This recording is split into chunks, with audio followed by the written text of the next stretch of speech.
Can you see that okay?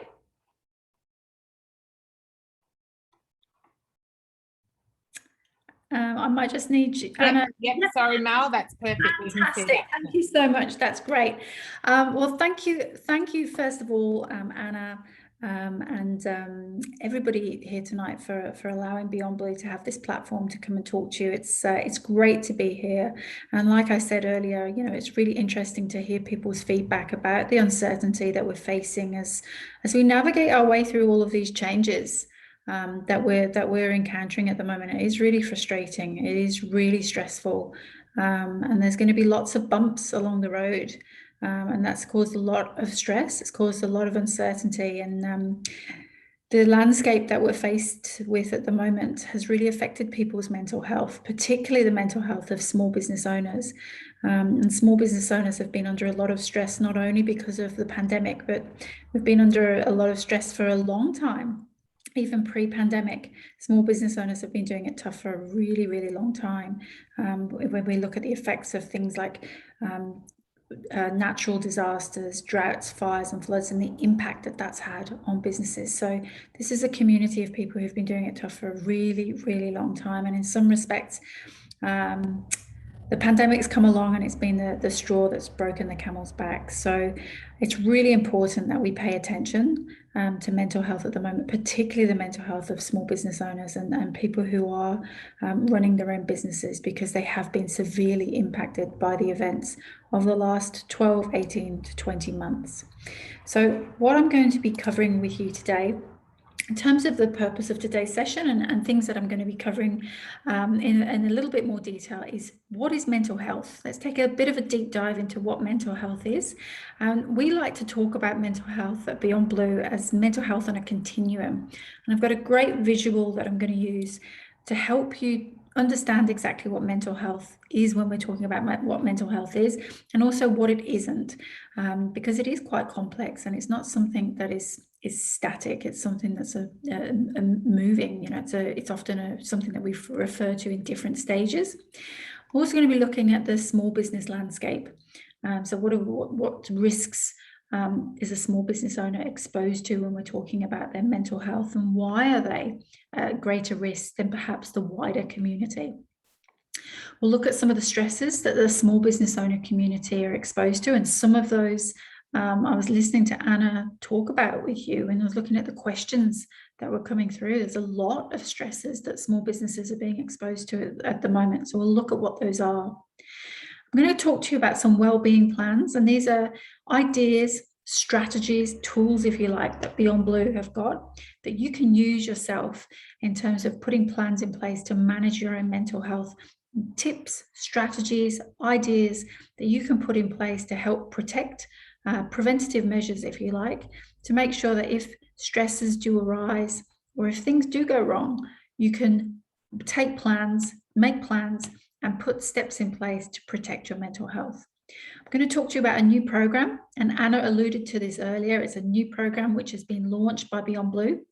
It's called NewAccess for small business owners. It's a fantastic program. It was launched earlier this year. It's receiving incredible amounts of inquiries, and the feedback that we're getting is incredible. It's a program especially for small business owners just like yourself, and people who run their own businesses, people who are independent, and it's getting some fantastic feedback. So I'm going to tell you more about that. And then I'll go through some helpful resources, and I'll be very happy to answer any questions that you have at the end of the presentation. So in terms of mental health, when we're talking about mental health, sometimes the easiest way to talk about mental health is looking at it on a continuum, with flourishing at one end and severely impacted at the other. Now, with flourishing at the one end, that's shown on this illustration at the blue end, and this is really nirvana. This is where we would all love to be. This is where you've got no issues whatsoever, or you've developed coping strategies and techniques that no matter what comes your way, you can deal with it. And it'd probably be very rare to be in this position all the time. But this is perfect mental state to be in, or the perfect position to be in when it comes to mental well-being and mental health. And then at the other end of the spectrum, We've got severely impacted, and this is shown by the red end of the spectrum. And this is where we see people who are really unwell. This might be people who are self-harming. They might be thinking about suicide, or maybe they've even attempted suicide. This is where we see severe suicidal ideation. So here we have two polar opposites on this mental health continuum. And then in between those two polar opposites, we have a whole gradient of different mental states, different stages of mental well-being. And that's the whole point of this continuum, is that mental health, it's complex, and you can be at various points on the continuum at different stages throughout your life. Some people say that they can move up and down the continuum on a daily basis, depending on what triggers they're exposed to or what stresses they're exposed to.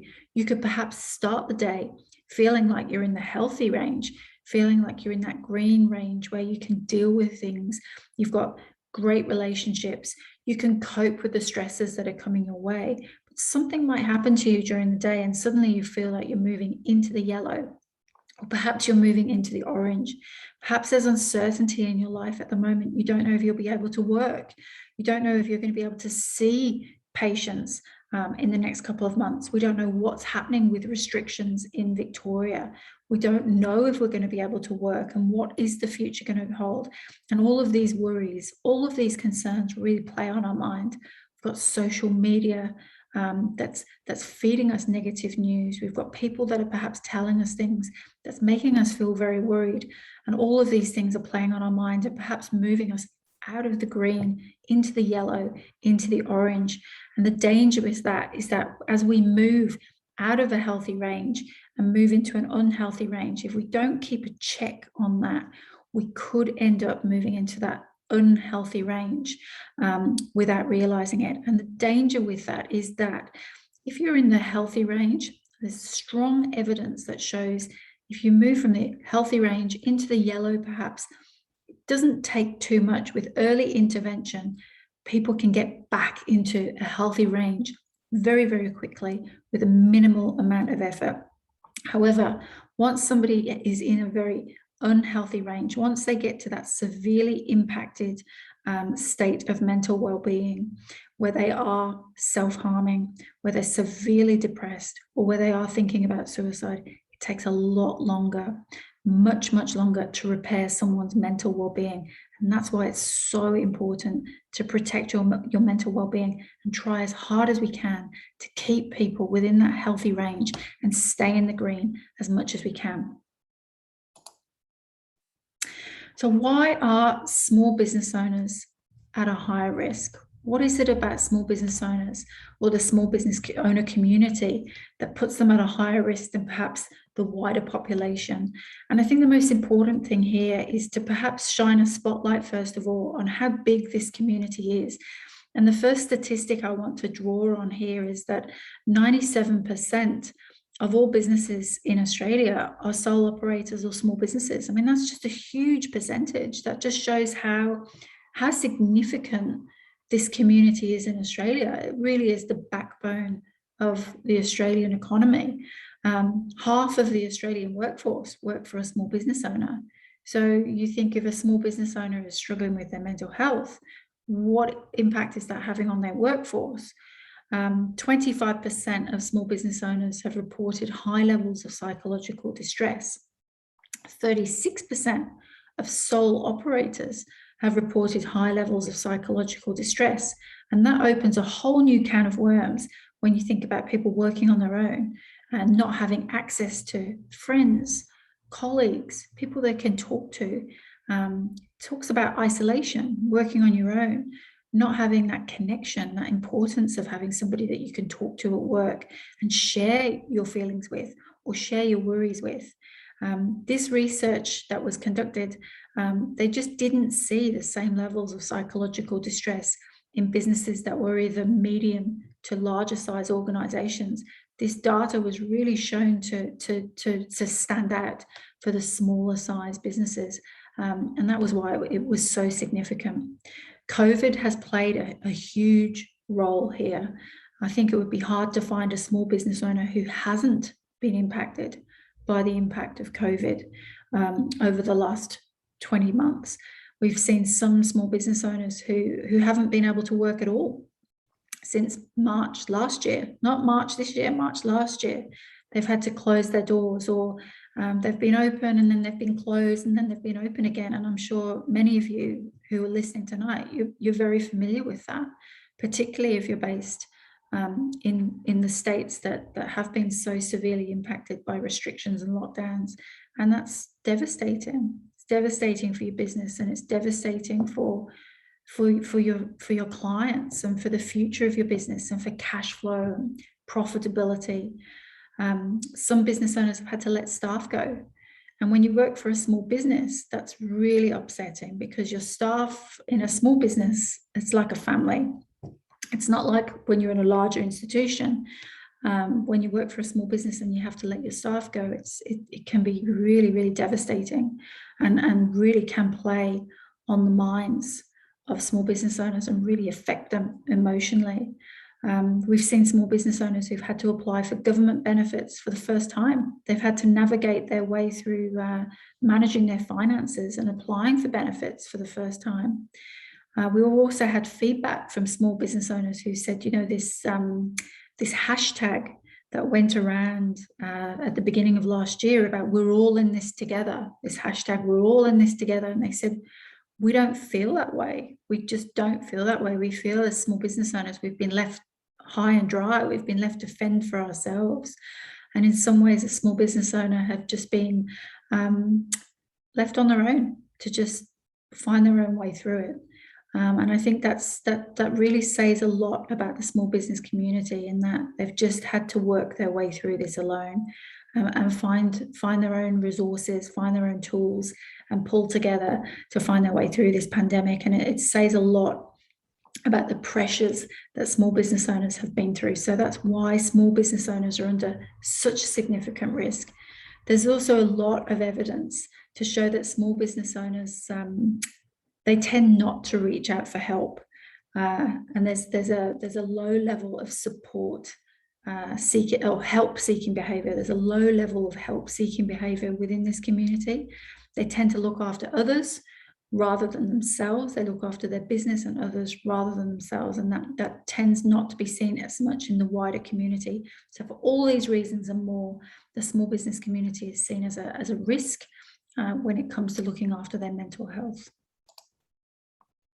So what are the main stresses that small business owners are exposed to? And there's a lot of research that's being conducted in this area. So there's some main stresses there that probably jump out straight away in terms of things that the wider community is also exposed to. We've all been exposed to stress over the last 2 years. Worry about COVID, worry about the future, uncertainty about what's going to happen. But small business owners in particular are exposed to certain stresses that the wider community isn't.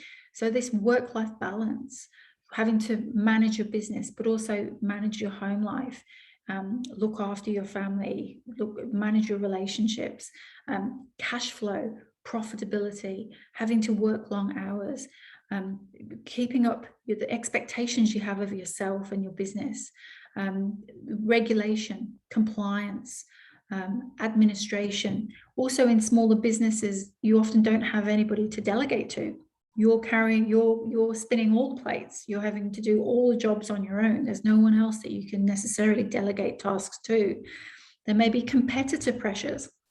There's a lot of pressure on you to keep the business moving forward. If it's profitable now, will it be profitable next month, next quarter, next year? This desire to keep driving the business forward, meeting obligations, finding access to finance. If you need to get a business loan, there's been lots of issues with finance over the last few years. Can you get credit if you need to get a business loan? Dealing with isolation, dealing with lockdowns, dealing with Zoom fatigue, having to do everything online now. The research that was done looked at the three main stresses that business owners were exposed to. The number one stress was the worry about having to spend so much time on your business, and the feeling that there was a feeling of guilt, like I'm somehow not spending enough time with my family. Somehow, if I spend too much time on my business, I'm not being a good father, or I'm not being a good mother, I'm not being a good husband or a good wife, because I have to focus on my business, and feeling torn.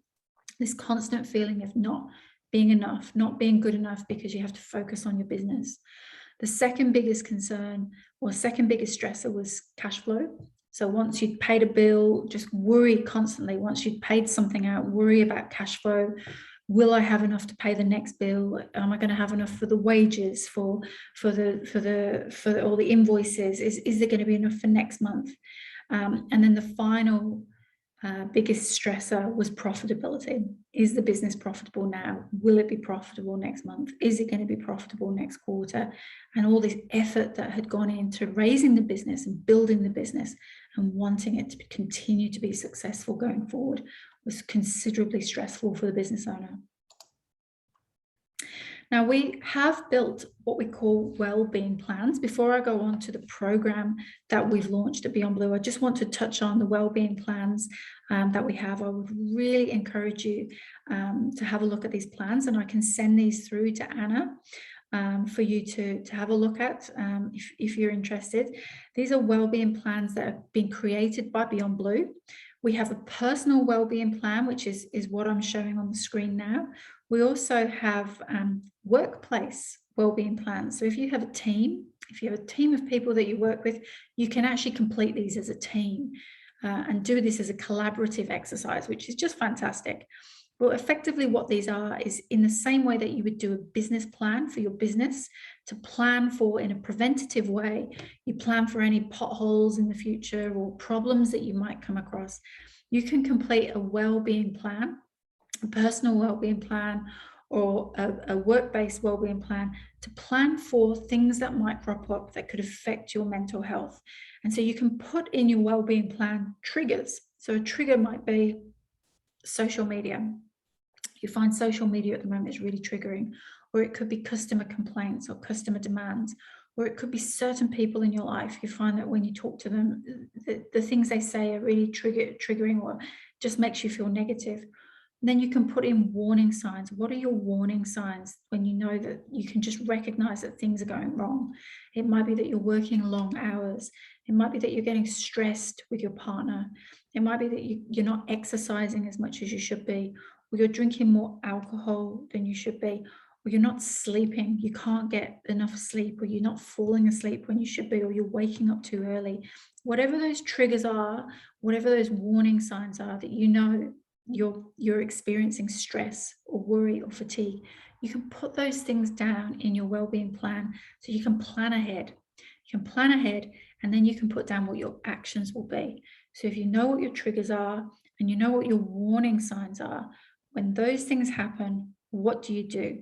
And your actions might be, I'm going to go for a coffee with a friend and ask for their help. I'm going to book an appointment with my GP.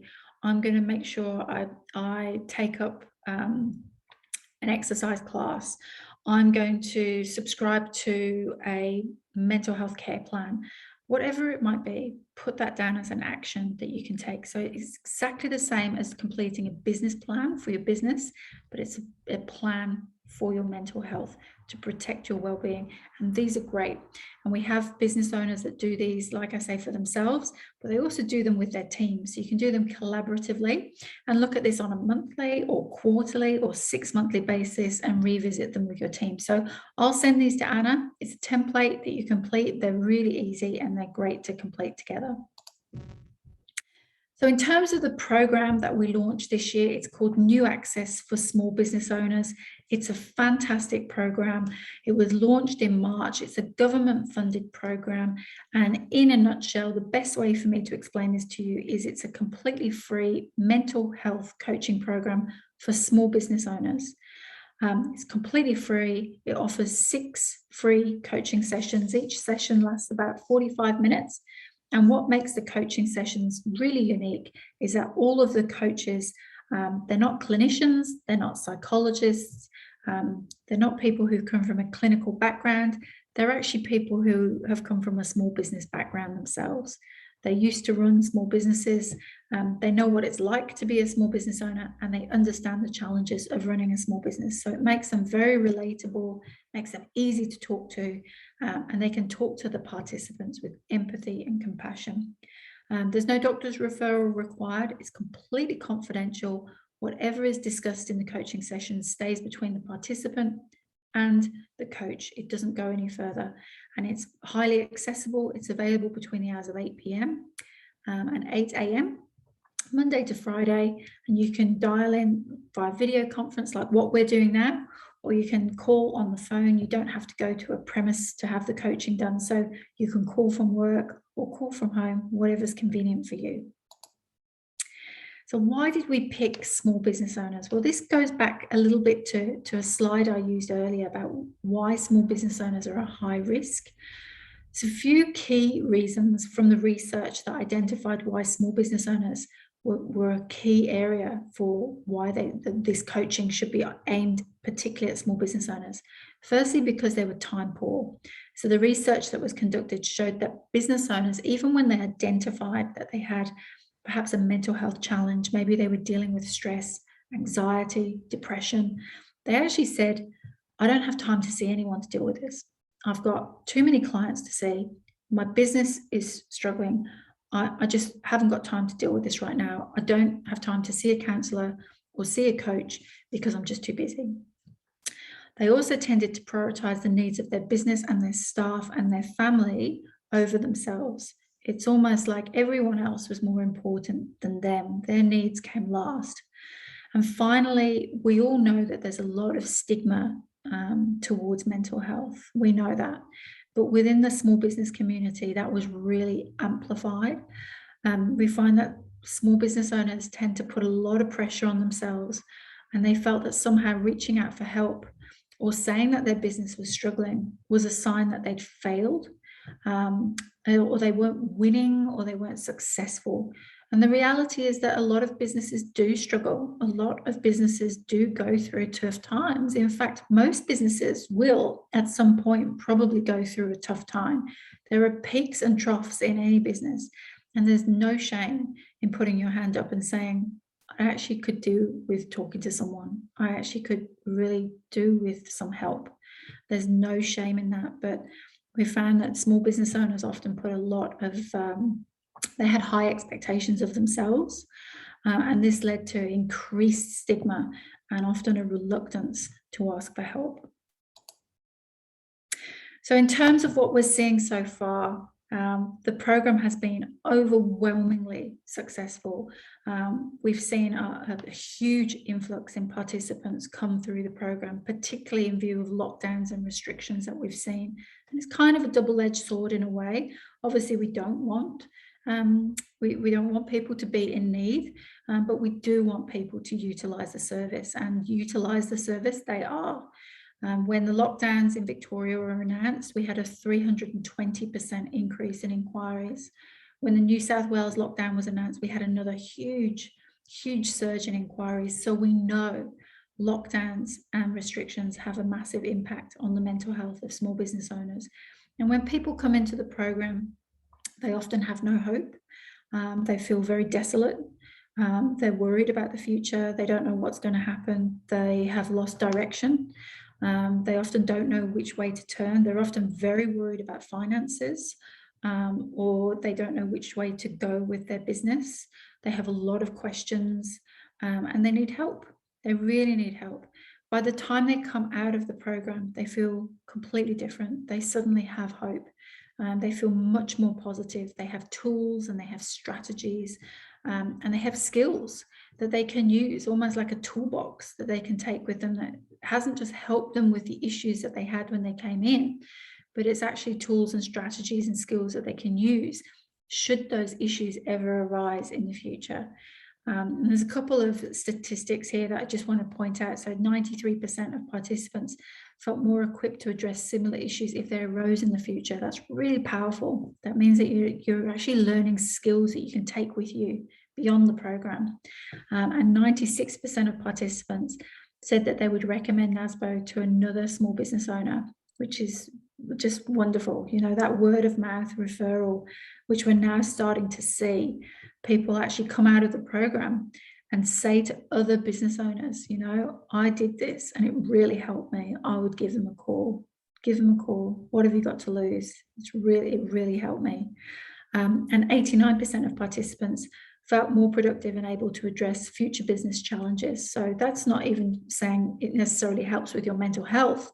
It's actually saying it helped them in their business, which is just fantastic. Now, I've just got a couple more slides left, and I just wanted to touch upon a couple more things. It's really important when we talk about mental health, not only to talk about ourselves and checking in with ourselves about how we're feeling, and if we need help, and you know, our own level in terms of where perhaps we are on that mental health continuum. You know, are we in the green, or are we moving into the yellow or the orange, and where are we? But also check in with others. And it's really important to have those conversations, particularly if we're worried about someone. And you know, we are going through extremely challenging times at the moment. And maybe there's been times when you've identified a change in someone else. Maybe it's a colleague, maybe it's a friend, maybe it's a family member, maybe it's someone you know through work, maybe it's a patient of yours or a client, and you've thought, how do I have that conversation? How do I start that conversation without stepping on any toes or saying the wrong thing or making it really uncomfortable? Because it is a delicate conversation to have. And so I just wanted to include this slide here to say, you know, it's okay to feel like this is a sensitive topic. It absolutely is. And the first thing I just want to say is, you know, you're not there to fix people's problems, and you know, you're not a psychologist, you're not a counselor, you're not a clinician, and it's okay to feel like you don't have to go in and fix people's problems. What's most important is just to reach out and to connect with someone and to let them know that you care. And often the most important thing is just to ask that question: how are you feeling? How are things? Just start that conversation. You don't necessarily have to tell them that you've noticed anything. You don't need to say, you know, oh, I've noticed you haven't been yourself, or, you know, your behavior's been a bit strange. You can just say, how are you? How have you been? How are you coping with lockdown? How has your business been? How are things with the family? How have you been feeling? Just nice open questions, get them talking, and then just listen. Let them talk. Let them tell you how they're feeling. And then when it comes to support, that support part of the conversation, that's where it's really about empathizing, letting them know that you're listening to them, that you understand how they feel, and maybe even validate how they feel and say, you know what, I understand it has been really tough. That would be really tough to go through that. That would be really difficult to go through what you've been through. It is a really tough time at the moment, and validate how they're feeling. But most important is to give them some direction. And it might be that even though you don't know the right thing to do, you can't fix their problems, there's always places that you can refer them to. And it might be referring them on to Beyond Blue. It might be referring them on to this program if they're a small business owner. But you certainly don't have to feel the responsibility to fix people's problems. There is a program that we have at Beyond Blue, which is a program that we offer to advisors. If you were interested, it's a 4-part learning course for business advisors. If you were interested in taking part in this course, this is something that you could go on and do yourself.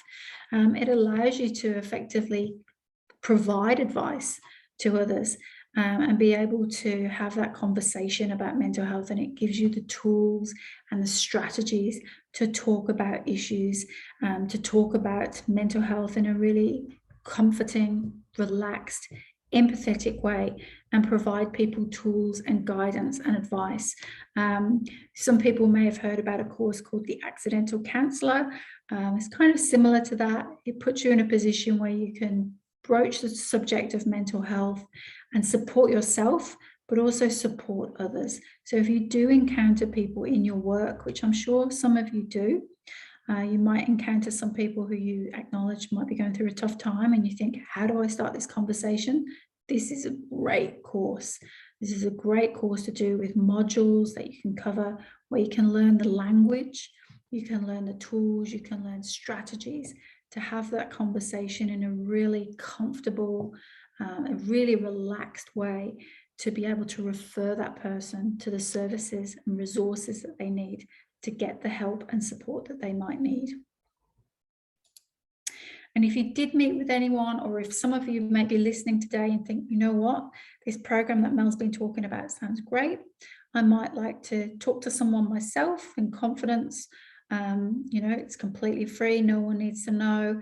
Or maybe there's someone, there's a small business owner, maybe it's your partner, maybe it's a friend, maybe it's a client, maybe it's a patient, and you're thinking, I'd really like to refer this on to someone else I know.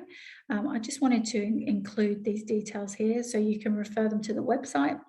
The telephone number, which is 1300 945 301, or you can email the service hotline. People will be responded to within 48 hours. There's an intake call where they'll just take some details, make sure that the person is eligible. So effectively, they just check that they're a small business owner. And then beyond that, there's about a 7-day wait before they're booked in for their first coaching session. And then they'll have their 6 coaching sessions beyond them. So thank you so much for your time. I really appreciate the opportunity